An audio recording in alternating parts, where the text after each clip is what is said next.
Dalam syariat kita itu ada yang namanya kafaah. Kafaah itu satu kufu, itu ya maksudnya satu apa ya? Mungkin kalau bahasa kasar, yang bukan kasta ya, kalau kasta itu kasar banget ya. Satu level lah. Itu loh nak. Sebenarnya tujuannya adalah untuk saling, untuk menjaga, bukan untuk kesombongan. Ketika di dalam syariat itu ada, itu pun ada mengatakan wajib, masalah kufu itu ada mengatakan tidak, ada hilaf. Aja tujuannya pun bukan untuk sombong-sombongan. Tujuan kafaah itu agar tidak ada yang saling merendahkan. Seperti kisah Sayyidah Zainab dengan Sayyidah Zaid bin Harisah. Itu kan karena tidak sekufu, akhirnya kurang indah dalam rumah tangganya, sampai akhirnya terjadi perceraian. Karena memang dari sisi nasab, Sayyidah Zainab tentu nasabnya paling bagusnya nasab, karena beliau masih kerabat dengan Rasulullah. Sedangkan Sayyidah Zaid bin Harisah bahkan pernah menjadi seorang budak. Hanya waktu itu Nabi itu pengen mematahkan hal itu, tapi pun ternyata dalam proses mungkin ya namanya ya, karena mungkin ketidaksepadanan itu kadang memang menjadi kadang ada sesuatu yang menjadi penghalang atau menjadi susah untuk bertemu itu loh. Nah, makanya kayak anak yang misalnya yang sekolah ya minimal dapat pasangannya satu tahap lah, jangan yang bahlul gitu loh.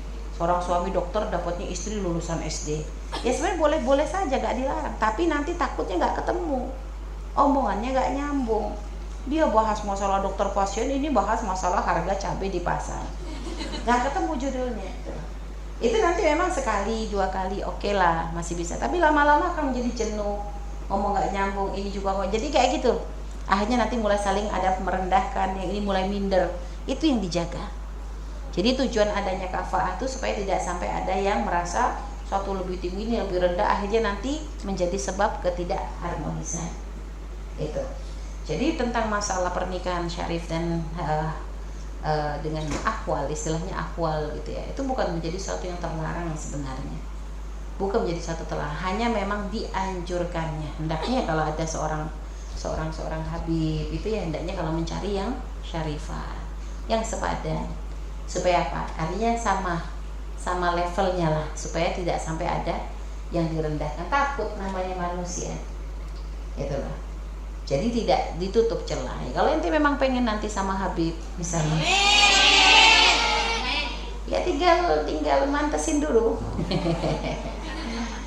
Ya, tinggal mantesin. Kita menemukan banyak juga kok dari para habaib yang mempunyai istri yang bukan seorang syarifah, dan ternyata mereka bisa bersosialisasi bagus gitu juga, artinya tidak mereka punya sesuatu yang dibanggakan gitu, artinya bisa menyimbangi gitu, bisa mengimbangi sehingga tidak sampai merasa minder dan sebagainya. Cuma kalau memang syarifah menikah dengan seorang lelaki yang biasa, itu yang memang ingin dihindarkan dan dijaga. Ya, memang ada sebagian mengatakan haram dan sebagainya, ya kita itu kan ya tadi itu ada yang sebagian mengatakan, tapi pun sebenarnya tidak ada aturan seperti itu. Hanya kepengennya gini loh, nasab itu kan nyambungnya adalah ke bapak.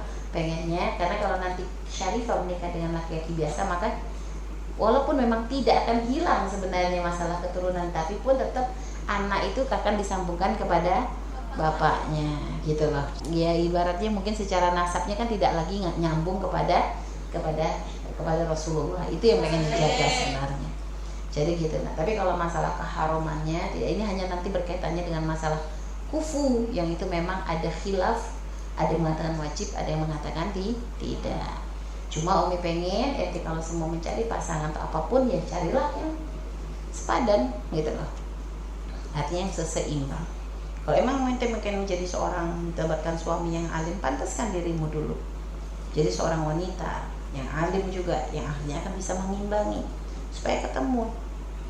Jangan sampai suamimu ustaz, kamunya malah nggak bisa apa-apa. Akhirnya nggak bisa, paling enggak kalau memang nggak bisa mengimbangi menjadi ustaz atau apa, minimal jangan ganggu deh. Karena ada sebagian suaminya ustaz tapi istrinya mengganggu, perilakunya gak bagus, ngomongnya jelek, kasar. Wah, ini yang merusak. Akhirnya dakwah suami kan mandek di situ. Sehingga makanya pantaskan ya, dan minta yang terbaik untuk jodohmu gitu nah ya.